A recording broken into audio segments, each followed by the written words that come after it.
Hey guys, welcome back with me again in this channel. So in this video, I'm going to show you how you can do speed RAM in CapCut.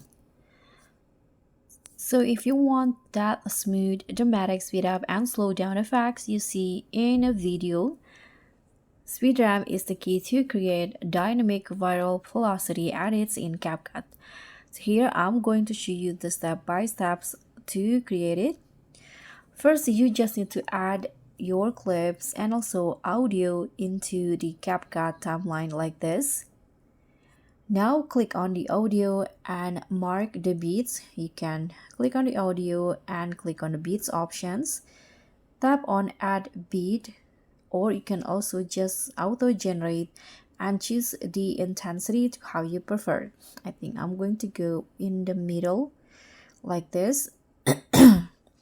And now you can just click on the clip, go to speed, curve, and choose the flash in preset for all of the clip.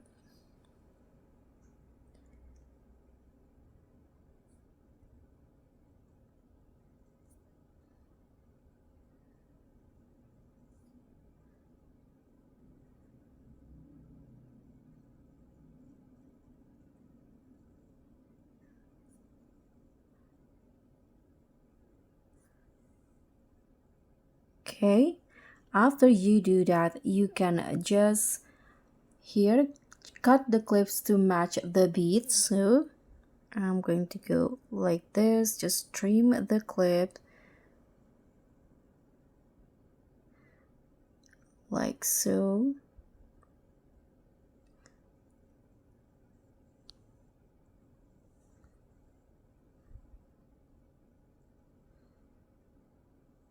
So you can see the mark on the audio, it's just follow that.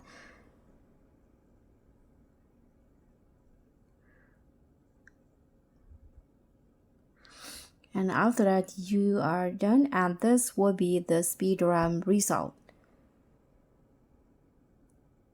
So guys, that's pretty much all. Thank you so much for watching. I hope you enjoyed this tutorial. So please give me a like, leave a comment, and also click on a thanks. And I'll see you in the next one.